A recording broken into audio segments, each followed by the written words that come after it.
Welcome to episode 47 of the Rugged Angel Cast. I am your host, Camila, and I hope you're having a pretty great day today, and I hope you're having an even better week.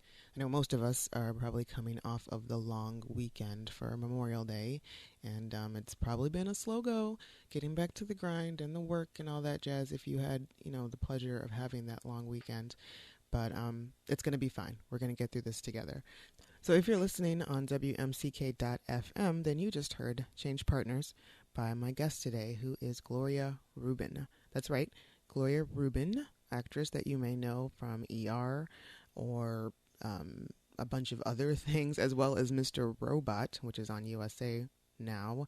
The new season starts in July. She's also a very talented jazz singer, and she recorded her very first jazz album, Perchance to Dream, right here in Pittsburgh on the MCG Jazz label. And if you haven't checked it out yet, hop on over to Amazon, iTunes, or Spotify, wherever you get your music, and get yourself acquainted, because it is an extremely chill and delightful album. And if you like jazz, if you like sweet, soothing, sexy sounds and sultry singers, then this is your gig. You need to get into it.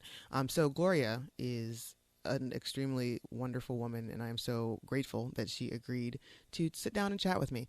It's a short one, she's got things to do. She's a busy lady. And so, this interview is only probably about 20 minutes or so, but, I relished every second of it. So Gloria, thank you if you're listening. And I hope you all enjoy this as much as I did. And like I said, if you are listening on WMCK.FM, then you have some music coming up. You have music coming your way. So we've got music from a lot of artists. Some are Cowboy Junkies, Vicky Carr, the Ets, keeping in the vein of women who rock. That's the music that I play, unless I have a special hankering to, let the boys play as well.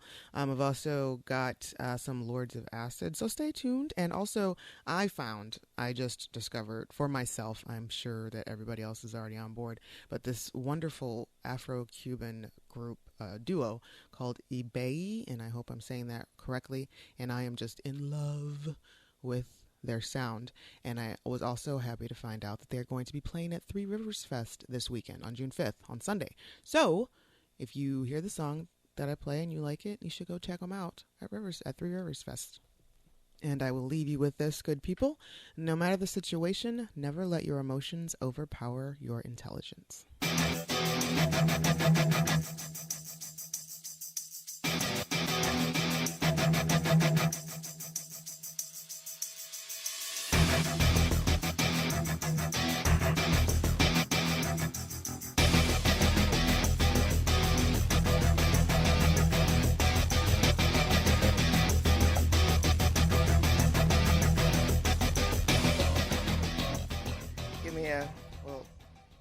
Say your name real quick. I'll say my name real quick. Perfect.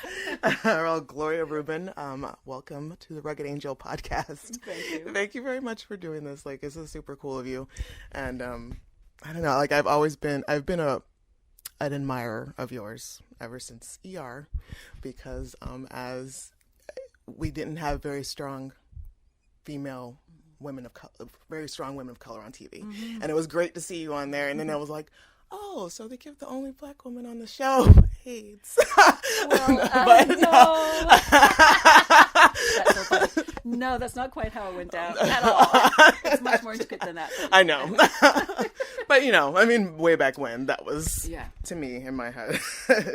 But, I have to say just that role was 10 years ahead of its time, is the thing. Right. In terms of HIV positive women in Black America, right? The numbers were, was the number one killer 10 years later, just under 10 years later, in the middle of 2000s, for women between the ages of 24 and 35. Right. So it was, I'm glad that we did that. No, it's absolutely, it was an important storyline, something that needed to be told, needed to be talked about and brought into the light. And, but yes, that's what I'm just saying. It's ever since then, it's kind of keep an eye for you. And you have this quiet strength about you and you should see me when I'm on the phone with a cable company on screen. You know what I'm saying? Right, exactly. Because they will bring out the worst in just about anyone. You're gonna be the most calm, collected person. Right? Yeah. Power with the cable company. But yes, but yeah, you have this, this quiet strength. Well, a lot of the characters that you play that I've seen, and I know that. Well, congratulations, you've got 2 shows currently. I don't know. Well, Mr. Robot. Yes. Which I got I enjoyed it so much, but I feel like I need to watch the season over again just to make sure I understood everything. Yes. Me as well. It is so intricate. It's so smart. Yes. I just don't know. Sam Esmail, who is the creator and has written, the majority of the episodes, of course, because initially this was going to be a film. He wrote it to be a film, and then he discovered that there's no way that you can fit all of this into it, right? And it works perfectly as a series because it's so. But he is such a wonderful, and I say this in the most complimentary way. He's a mad genius. He's a genius. He's the most, he's the most kind of easygoing guy, and very kind of casual and easygoing, but up in his head, it's a whole other different thing going on. So, it's hard to, it's so detailed and so intricate, and so it just spins around, and you have to kind of revisit stuff to go, wait, what? Just wait. But then how does that tie into, wait, what's going on? Right. And you play, the main character is, I forget, the psychiatrist. Yes. And, at first it just seems like it's going to be a very, I'm not going to give any spoilers away, but it's just like, you're just there to kind of help further the plot. Right. But, become a little more important towards the end. And are you coming back for the second season? Yes, okay. I can officially say that. Yes, no, we've already started filming the second season. Yay. So yes, I'm so excited for coming back. Yes. So no, Rami Malek, who's the lead, is extraordinary, and he's so, to play a psychiatrist. Obviously it's for the most part it's just the 2 of us in a scene, right? And his eyes are so, and he is so smart as well. He's so smart and so sensitive. He's a beautiful human being. And his eyes are so deep. They're so big and deep and smart. And it's a trip, man. These scenes are, it's emotionally rich. Mm-hmm. Because they're so simple and so intimate. Right. Do you know? Yeah. That, it's really something. It's unlike anything that I've ever done. This type of, this kind of work. Right. Very very still, very simple, and very deep. Yeah, that's a lot of what I really do enjoy about it. You're right. It's very still. Like a lot. There's not a bunch of hanging going on. Everything is conveyed with the dialogue and the emotions and your facial expressions, and just. It's just amazing. It's almost a little unsettling. Yes, exactly. Which is great. Which is a good, I guess, which is what he's going for. Yeah. And you also recently, you have released your second album, Perchance to Dream. Yes. And this one's a jazz album. Yes. And how did this, I know you, in 2007, you released Just For You. Yes, actually, that was longer ago than that. It was, oh my gosh, I hate to say it. It was 2004. Oh, really? I know. It was that long ago. Wow. I know. And you look like such a baby on the cover of it. I do, don't I? I know what happened. Yeah, I look like a baby because it was 85 years ago. That's why.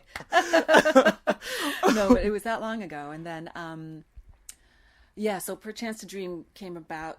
That was a project kind of a project of love. It took some time. Marty Ashby, who, of course, is the producer, and he's the executive producer of MCG Jazz, which is the label that produced the album. He and I met a few years ago in New York City, and at a jazz conference thing, and I did a couple of songs with, with a trio, and I did Here's to Life, and Marty and I met that night, the song Here's to Life. We met that night, and we just really hit it off, and he really enjoyed my version of the song, and so that's when we which is beautiful. Thank you. So that's when we had when the seed was planted, so to speak, of we should work together in the future, etc.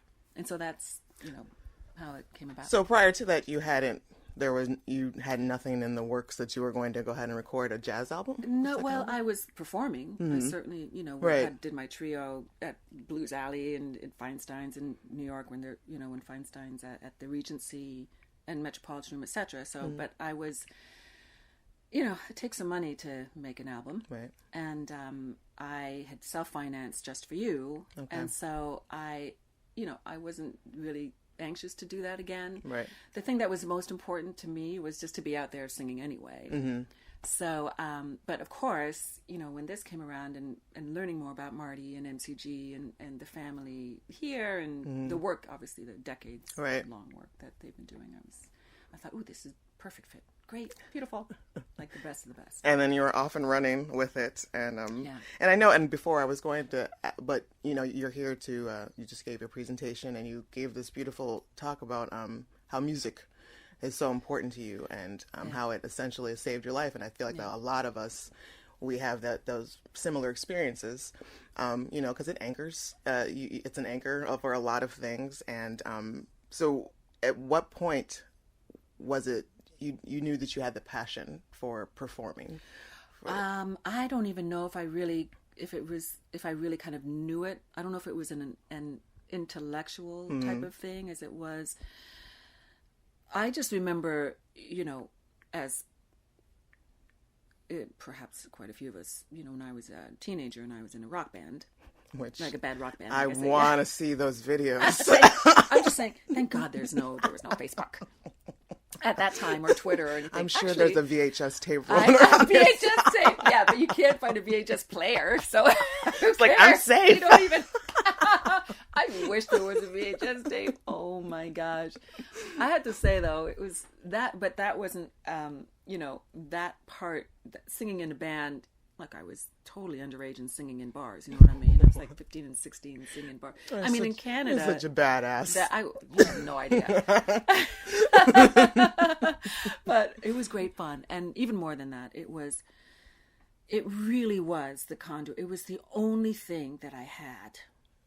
Thank God that it wasn't, you know, drugs, right, or alcohol, or, you know, like too much sex. Like, yeah, exactly. Anything.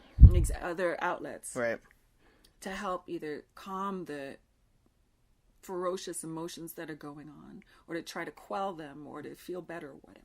Right.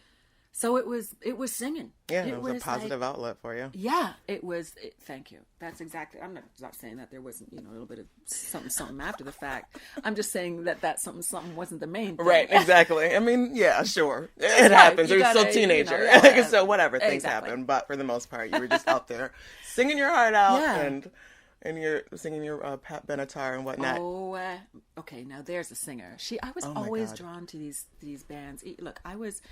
Okay, classical piano growing up, and I still love classical music. It's very different. It literally, to me, it expands my mind and my creativity in a different way, particularly in the mornings than other types of music do. But in my teenage years, I listened a lot to classic rock, and it was all, you know, bands that had great vocals. Okay. And there was Earth, Wind, and Fire in there as well. Don't get me wrong. Yes. It's always Earth, Wind, and Fire, and Stevie, and Michael, right? And, you know, and Prince. Oh, God. Oh, my God. You know what I'm saying? Yeah. And in addition to those incredible vocalists, songwriters, singers, was Journey and Rush. Yes. You know, Geddy Lee with that. What? Yes. And Boston. Oh, my God. And Chicago. And, you know, Fleetwood Mac. And so and Pat Benatar, who was, you know, 5'2" or something. Amazing. Former opera singer. Sings her out. I did not know that. Yeah. So, you know, thankfully the musicians were louder than my voice, probably, so that I wasn't completely embarrassing myself. I don't know. I've heard you sing Journey. I'm sure you were great. That's hard. What was that song? Separate Ways. Separate Ways. Yes. Oh my God! I totally forgot about that. That's right. We were on the way to the summer concert. Right. Here. And it was just, you were just, I'm like, that's right. Well, what music would you like? And you're like, do you have any 80s? Do I have any and 80s? Yeah, listen to this. Oh, that's so funny. I love it. Well, yes, I absolutely still hold that very dear. Yeah, that was see, that's like like an anchor to a moment. Exactly. That was a great fun moment. Right. And so now every time I hear that, that's what I think of. So yes, that's the power of music. Pour a Hemplo. Yes, that's you know, which is just yeah, it's amazing. It's a great example. So what other instrument you play? You play piano, classical piano, or what other instruments do you play? I've taught myself guitar. I mean, really? but just to accompany myself on, you know, like pop songs and stuff. So it's, you know, every pop song has 3 or 4 chords, so really anybody can, but not every, but you know what I'm saying. Yeah. So that's just kind of fun to pick up. And I play a little bit of the flute. Really? Yeah. That's what I played in high school, though. Did you? Yeah. It's the easiest thing to carry around. It's like, I'll play that one, yes. Yeah, I can just stuff it in my backpack, exactly. it's fine. I play the clarinet too, though, which I like. But the really? flute is always, I still love the flute. I have a flute. But yeah, is there any chance of you like bringing it out of retirement and like just you're gonna? Not within the next couple of weeks. Probably not for the rest of this year. But we'll see what happens. That's fine. Whatever. Do you write songs? I do. You know, it's funny. I just found. I have boxes and boxes of journals. Like I'm a nonfiction writer. You know, like I write journals and essays and such. Right. And, you know, poetry or lyrics, whatever. But I just found this envelope of lyrics that I've written over the years that I completely forgot that I had. Really? And I'd printed them out. Mm-hmm. So, but I haven't you know, written any music to them or anything. So, I don't know. Yet to come. It's still to come. And you also kind of mentioned, is there going to be an autobiography? Yes, there definitely is. So it will be amazing because it's going to take some time. Oh, I'm sure that's got to be a process. I couldn't imagine. Some time so I can really kind of do it. I have begun, and you know, diving really deep, and so I have to allow myself the space to be able to take my time, so that when I am swimming deep, you know, like when I am scuba diving, right, that I'm there with a guide, as one does when you're scuba diving, and you have to come up and, you know, take those moments in between so your head doesn't explode, and then, you know, take a break and get something to eat, then go back down the next day. And that's kind of a good metaphor. Actually, that's kind of the process that I'll be undertaking. So I'll give myself some time to do that. But actually, you know, now that I think about it, on Just For You, on the album Just For You, I did write the lyrics to the title song Just For You, and to the song This Dream Is Real, which was the song that was the theme song for a television show I was doing at the time, 1-800-MISSING. So I wrote those lyrics. Yeah. Really? So I like hearing. I guess the process for me is up until now anyway has been to hear just the music, and then I end up coming up with lyrics and the melody. Oh, that totally makes sense. I mean, that's a great gift to have when choosing a project. What are some of the things that you look for? What does my bank account look like right now? Keep it real. How long can I survive on this, and I still can do what I want, like singing? You know what I'm saying? Right. And no, I'm joking. Well, I mean, yeah. No, really. I'm a single lady. I got my own bills to pay. I gotta look out for myself. Right. No, that's not the driving force, but it certainly has to come into play. You know? Yeah, absolutely. I live in New York City. It ain't cheap. Ooh. So, right. Obviously, I think it's like anybody, though. If anybody's looking for a job, or if anybody, you know, is in any kind of field, it's like part of your compensation is part of the pie. Right. It's part of the whole, everything to be considered. Oh, absolutely. It's not the priority for, the storytelling for me is priority. Mm-hmm. You know, sometimes what can happen, unfortunately, and I've been very lucky with this. So, but there are odd cases where something will be written one way. You start out on a series, and then all of a sudden it's like, wait, hold on a second. Where are you going with the, that's not what we talked about. Right. Wait, it's not what I signed up for. Seriously. So, but initially it's the storytelling. And again, right. I've been very, very, very lucky with great storytelling for quite a while. So, but absolutely the storytelling. And that's the same with music as well. You know, what story is being told. You know? Well, what is that experience like for you performing on stage, whether it be acting or singing? Yeah, very different. I know it's very, very different. Yes, one muscles. is a little more vulnerable. than Yes, the other, I would imagine. And for me, and maybe, for everybody's different, of course, but for me, singing is more vulnerable. Absolutely. Okay. Yeah. Because, it's just naturally more vulnerable. It's an opening. People, if you're with friends and you want to crack a joke, it's easier to crack a joke than it is to stand there and sing a song. Right. Because it's like, okay, here's my heart right now. Please don't stomp on it. Yes, or make fun of me. Right. It's like, I'm putting it all out here right now. Exactly. Exactly. Yes. And so, obviously, for the most part, you have your band there, and so you have a support system, and you guys are a team, or you guys and gals are a team. Unless, of course, it's just me at the piano, then it's really scary. That's gotta be It's really scary. The song "Here's to Life." Yes. I love that song, but oh my gosh, it's so. And I could see like every emotion like in your eyes, because I was watching in the video room.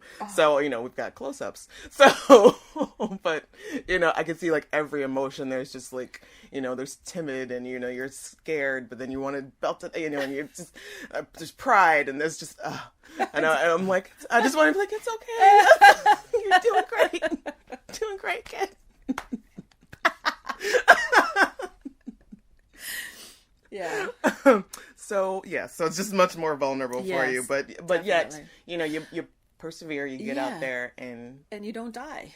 That's the thing. Or, if you have a heart attack, then there's nothing you can do anyway. But for the most part, 99.9% of the time, you live through it. And so, it's okay. You can do it again. You go on and live on and tell the story. I know, exactly. Oh, my goodness. But if there's going to be one way to go, and I don't want it to be anytime soon, it would be, if it's going to happen, you know what? Let it be on stage or let it be in a different situation. I'm not going to go into detail about that. We get it. Totally get it. How would you like to be remembered? Oh, boy. Speaking of not dying. Right, exactly. Speaking of your demise. Oh, boy. That's a good question. As an artist who has inspired people to open their hearts. I like that. And I think you will. That'll be one of the many things. What haven't you done yet that you really want to do? Just one of the things. I haven't gone to Antarctica. Oh, yeah. I better go while it's still there. Yeah. And I haven't learned how to be a wonderful cook. I would love to learn how to be a wonderful cook. I'm not talking about being a chef, but I mean just being able to put something together. Those people that can go into your house and they take whatever you have in your fridge and your cupboard and they make this masterpiece out of it. It's like, I didn't know I had that. Yeah. I want to do, for me, it would be, nobody could ever do that in my house because it's just, white wine and champagne in my fridge and peanut butter in my closet, in my cupboard, and in my closet, depending on what clothes I've been wearing.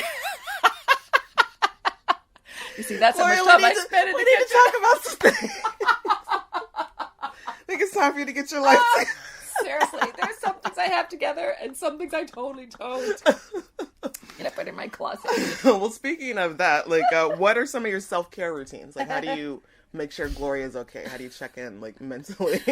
Eat peanut butter with a spoon. In my closet, alone in the dark. Oh, my God. No, thankfully, it hasn't gotten that bad.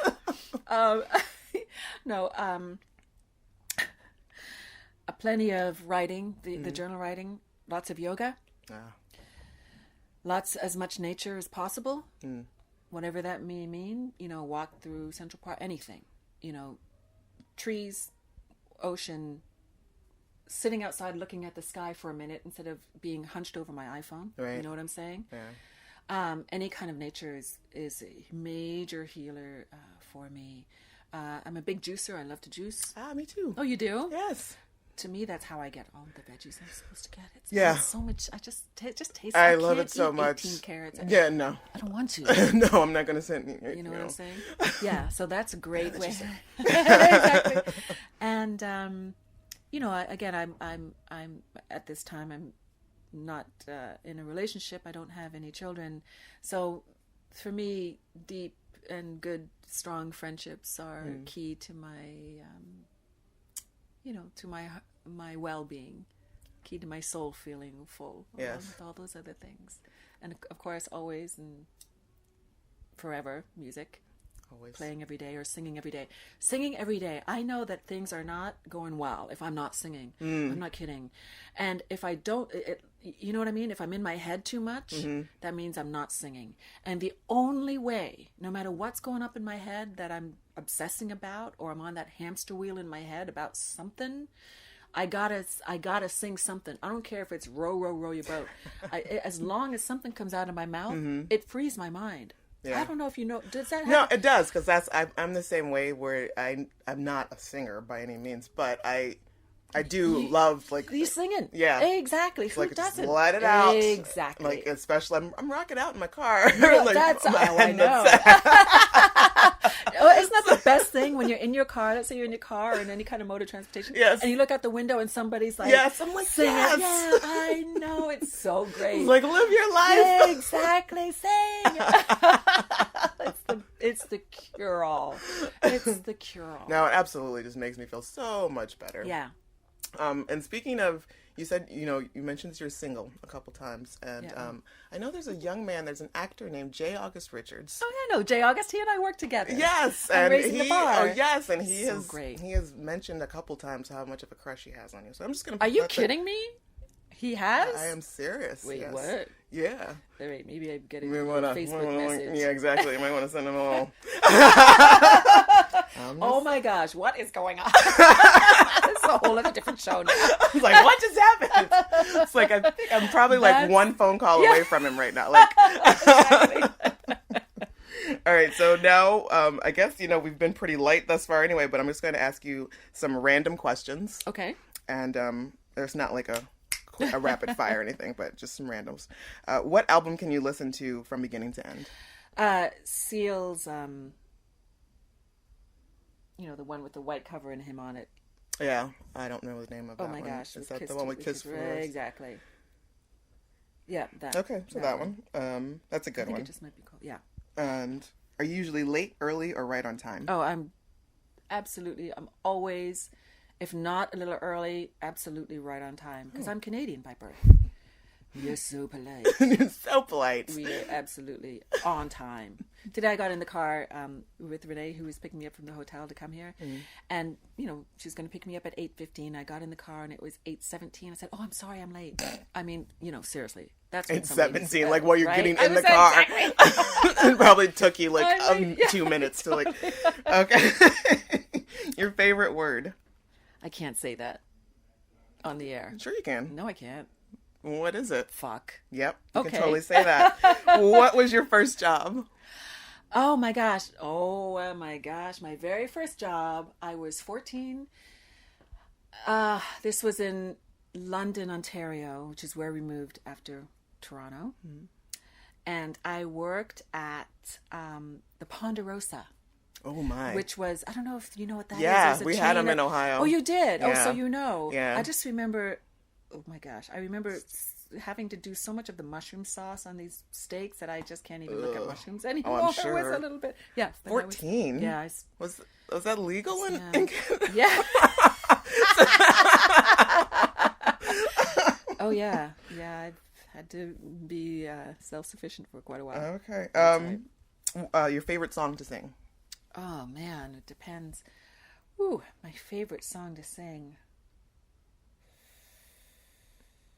Oh my God, I don't even know. I mean, there are hundreds of them that are running through my head right now. My favorites, it's like, I don't know if I have a favorite song. I don't even know how to answer. It's like a Sophie's Choice here. Yeah, well, exactly.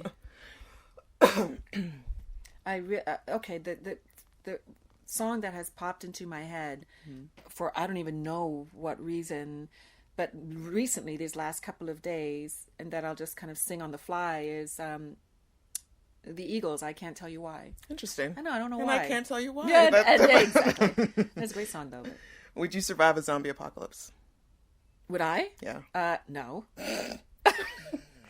Is there Italian red wine available? Like, we're just gonna have to end this now. You understand? Peanut butter and red wine. I mean, if there's that, fine. Right, but otherwise, no, not gonna happen. I'm good. I'll see you guys on the other side. Exactly. Do you know any jokes? Oh, I'm such a bad joke teller. I don't even. There's one that has to do with elephants and peanut butter. There is. That's a peanut butter.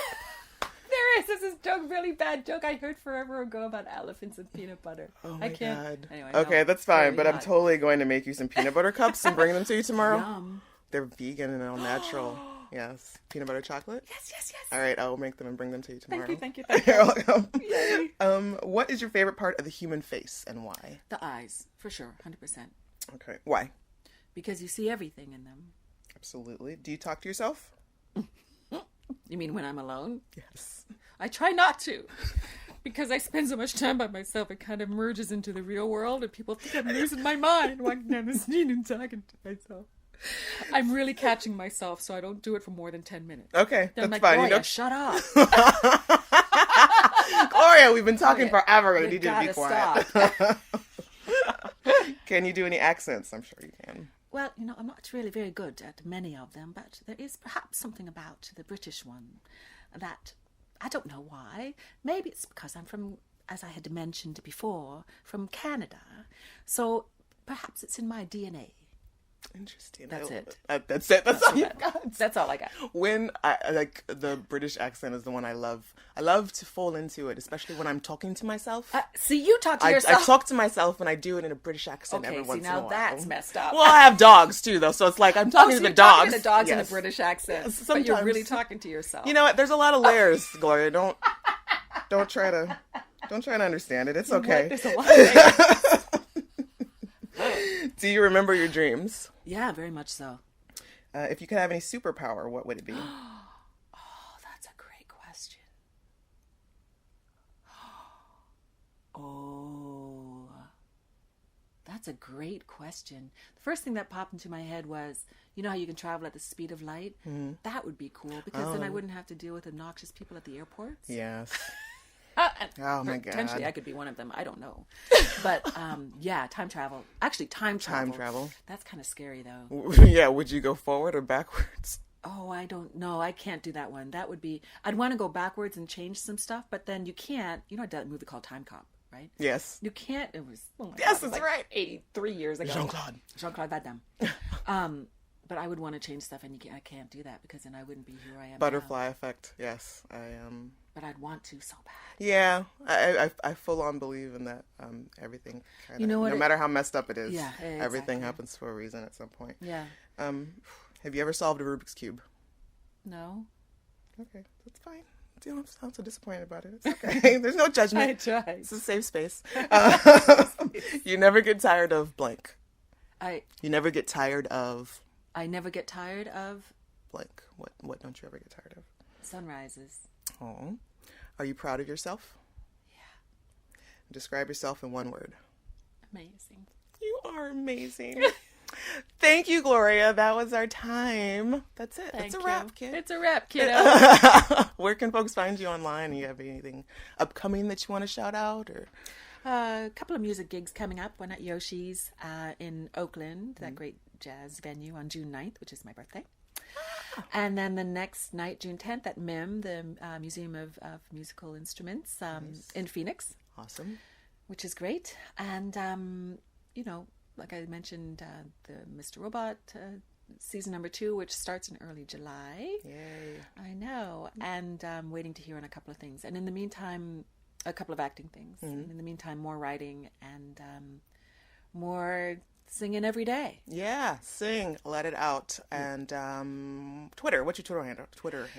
Glow_Reuben. All right. So there it is. Thank you. You're welcome.